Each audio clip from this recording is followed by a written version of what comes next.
Сәлем достар, менің есімім Асхат, Балабыспай каналы. Біздер бүгін Алиэкспрессте тиімді сатып алудың 10 кеңесі жайлы әңгіме айтамыз.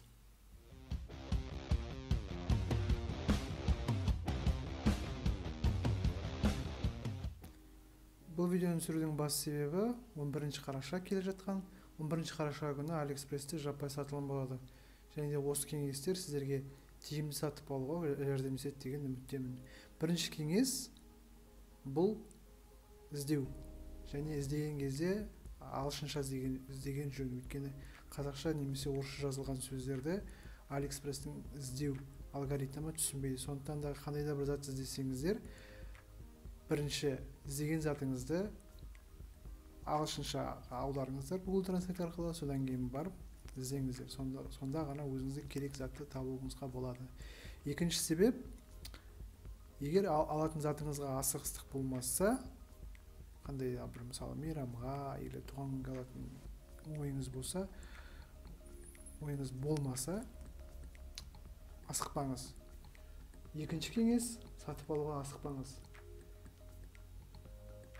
Егер қандай да бір зат сізге ұнаса, жүрекше батырмасын басып, жүйеге сіздің осы зат ұнайтыныңыз жайлы көрсетіп қойыңыз. Және де осы заттың бағасы төмендеген кезде сіздің электрондық поштаңызға хат келеді. Сол кезде сатып алуыңызға болады. Әрине, егер сіз өзіңіздің электрондық поштаңызды тексеріп тұрсаңыз. Үшінші кеңес. Сатушының рейтингісін қараңыз. Сатушы Алиэкспрессте қашаннан бері жұмыс жасайды. Кейбір сатушылар 10 жыл жасайды, кейбір сатушылар 1 жыл жұмыс жасайды. 10 жыл жұмыс жасаған сатушы өзінің абыройын жоғалтпас үшін сатып алушының барлық жағдайын жасайды. Сондықтан да сатушының рейтингісін қараңыз. Сатып алушылармен қандай байланыста, сатып алушылар осы дүкеннен алынған затқа риза ма, соны тексеріңіз. Төртінші кеңес, сатып алған затыңызға, сатып алайын деп жатқан затыңызға видео обзорларды қараңыз, яғни видео шолуларды. Бұл не үшін керек? Алиэкспрессте сатып алатын затыңыздың тек қана сіз фотосын, кейде видеолары болады, бірақ көбіне тек қана фото болады. Сондықтан да алып жатқан затыңыздың түрі қандай, қасиеттері қандай, жалпы сізге керек зат па, керек емес зат па білу үшін видео обзорларды, видео шоуларды қарағаныңыз жөн. Бесінші кеңес, сатушымен орысша сөйлесіңіз чатта. Өйткені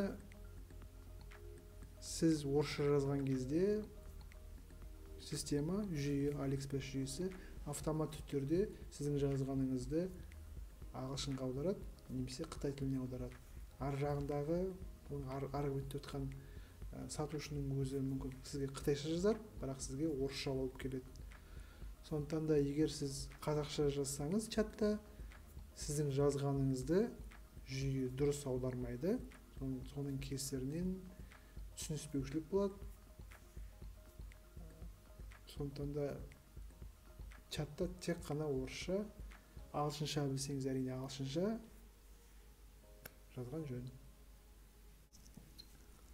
Алтыншы кеңес, кэшбэк сервистерін қолданыңыз.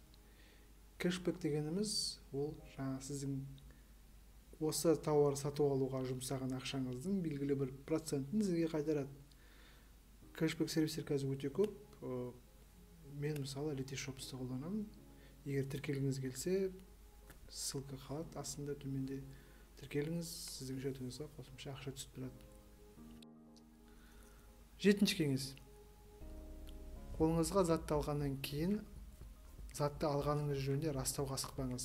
1 күн қолданыңыз, 1 күннің ішінде алған затыңыздың кемшілігі шығуы мүмкін. Егер де қандай да бір кемшілік шықса, сіз сатушыға өзіңіздің претензияңызды жазасыз. Сәйкесінше сатушы сізге алған затыңыздың егер кемшілігі болса, белгілі бір бөлігін қайтарып береді. Төлеген ақшаңыздың белгілі бір бөлігін қайтарып береді. Немесе ақшаңызды толығымен қайтарып береді. Сондықтан да асықпаңыз, егер қолыңызға зат тиді, тигеннен кейін 1-2 күн қолданыңыз, содан кейін барып затты алғаныңыз жөніңізді растай беруіңізге болады. 8-ші кеңес. Егер затыңыз, алған затыңыз өте қымбат, мысалы $500, $600 заты болса, қорапты ашқан мезетіңізді видеоға түсіріңіз. Егер де алған затыңыздың қандай да бір кемшілік анықталған болса, ол сіздің айғағыңыз болып есептеледі. Сондықтан да егер қымбат зат алып жатсаңыз, қорапты ашып жатқан кезде міндетті түрде видеоға түсіріңіз. 9-ші кеңес. Алған затыңызға, тауарыңызға толық және мазмұнды түрде пікір жазыңыз. Сіздің пікіріңіз басқа сатып алушыларға жәрдемін, көмегін тигізеді. Сондықтан да барынша толық ашып жазыңыз. Сонда сіздің алған затыңыз жайлы пікір басқа сатып алушыларға көмектеседі. 10-ші және ең маңызды кеңес, ол 11-ші қарашада болатын науқанға сене бермеңіз. Кейбір сатушылар науқан алдында бағаны әдейі көтереді және науқан кезінде түсіреді. Сондықтан да науқанның кейбір жағдайларда мәні жоғалады. Сондықтан да 11-11-ге сене бермеңіздер. Асықпаңыздар, өзіңізге ұнаған затты уақытымен алыңыздар. Міне осы 10 кеңес сіздерге көмектеседі деген үміттемін. Каналға жазылыңыздар. Сау болыңыздар. 1-ші кеңес. Өзіңізге нелегкая жизнь блогера деймі? 1-ші кеңес. Тоқталма, неге